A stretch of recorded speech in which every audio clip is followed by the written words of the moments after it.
Oke, selamat datang di channel YouTube Ubah Diri dengan format yang baru ya, yaitu Better Self Podcast.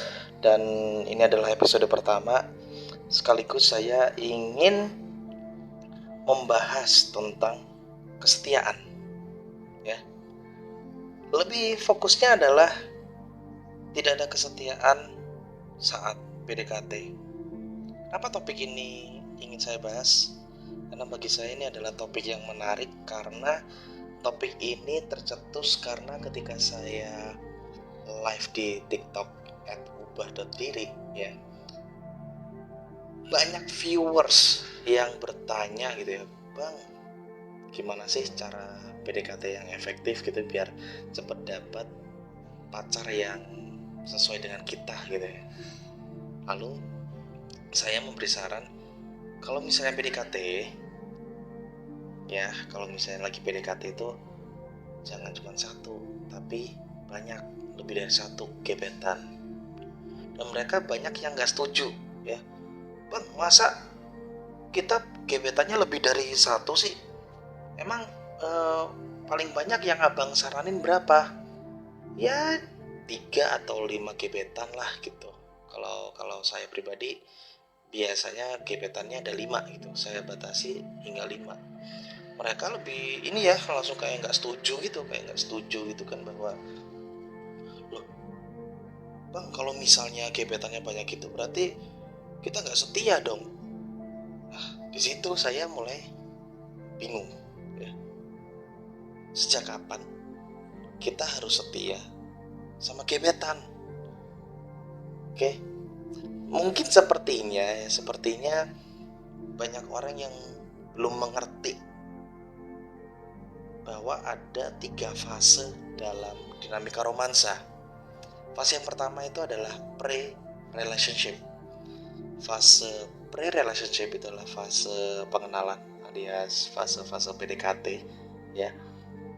Lalu ada fase kedua yaitu in relationship, di mana fase tersebut itu sudah terdapat komitmen ya, seperti pacaran atau nikah gitu ya.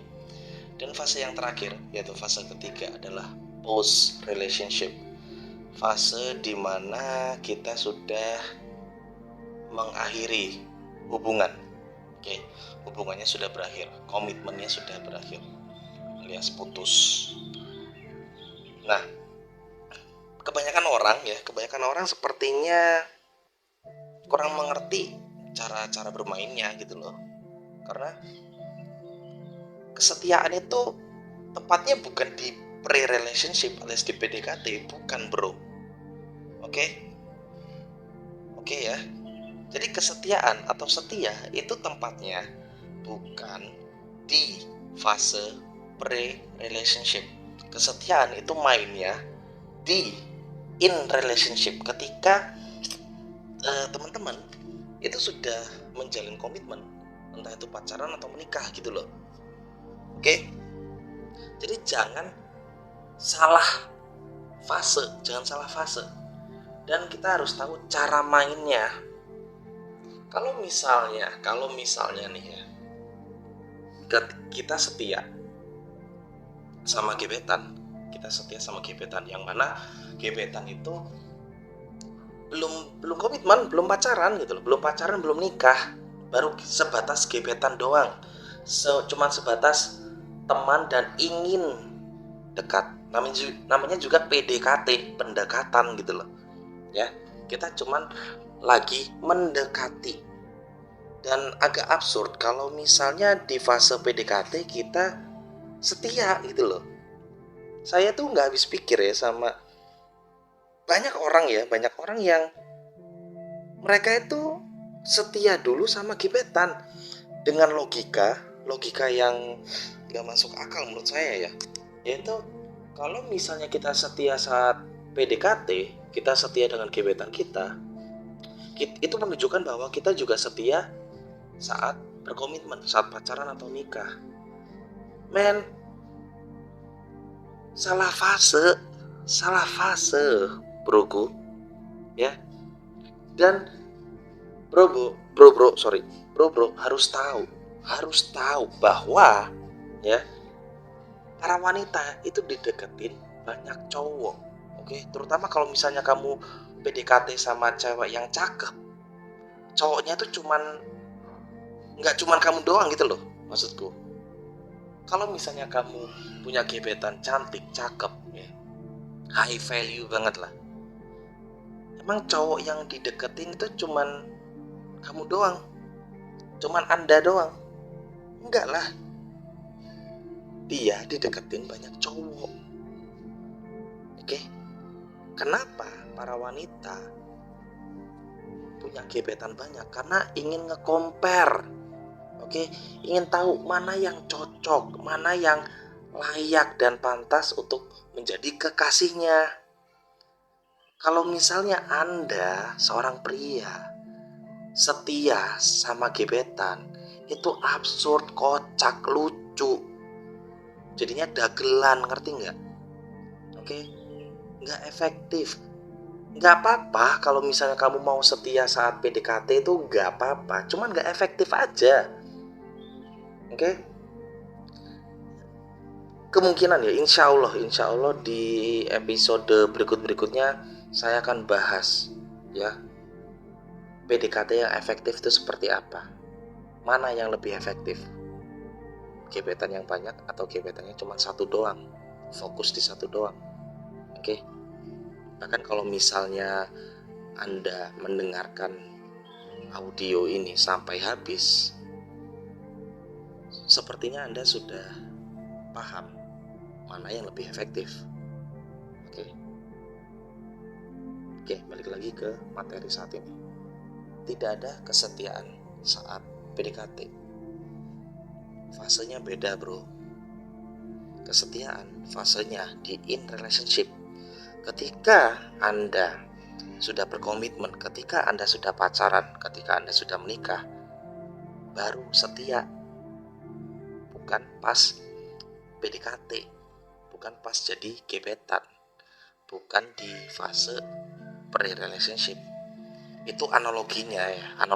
Kalau misalnya Anda nganggur dan Anda ingin cari kerja, Anda sudah buat CV sebaik mungkin ya, sekeren mungkin ya. Apakah Anda bakal kirim CV Anda ke satu perusahaan doang? Dengan mindset bahwa ya kita harus setia dengan perusahaan, kita harus loyal ke perusahaan tersebut biar menjadi karyawan yang baik, karyawan yang teladan, karyawan yang setia, karyawan yang loyal. Ketika Anda lagi PDKT, dalam tanda kutip PDKT dengan perusahaan ya, dan Anda cuman kirim CV Anda ke satu perusahaan doang, chance atau kesempatan untuk mendapatkan pekerjaan itu kecil banget. Kecuali kalau misalnya Anda ada orang dalam, itu pun juga perusahaan juga ngukur-ngukur ya Anda itu kualitasnya sampai mana gitu loh. Maksud saya adalah hampir mirip antara Anda melamar pekerjaan dengan PDKT. Dan cukup lucu kalau misalnya ketika Anda melamar pekerjaan, Anda sebar CV ke berbagai perusahaan, sedangkan ketika PDKT Anda fokusnya cuma di satu doang. Padahal secara prinsip, secara esensi hasilnya sama. Kalau misalnya Anda kirim CV cuma satu di satu perusahaan doang, Anda akan buang-buang waktu. Anda akan menunggu berminggu-minggu, berbulan-bulan, bahkan mungkin bertahun-tahun kali ya, untuk tahu apakah saya diterima apa enggak, apakah Anda diterima. Sama kayak PDKT, kalau misalnya Anda cuman deketin satu orang doang ya, Anda bakal nunggu bertahun-tahun, berbulan-bulan ya, berhari-hari, apakah si wanita ini tertarik dengan Anda apa enggak. Buang-buang waktu, nggak efektif. Bahkan bisa saya katakan Anda tolol gitu loh kalau misalnya seperti itu. Tapi kalau misalnya Anda masih kekeh dan bertahan dengan prinsip setia saat PDKT, silakan aja. Kalau misalnya Anda nggak capek mah ya bebas-bebas saja. Ubah diri hanya mau mengajarkan orang-orang yang mau belajar, dan ubah diri hanya efektif untuk orang-orang yang mau efektif juga, yang gampang. Kalau misalnya Anda ingin memperibet diri, silakan.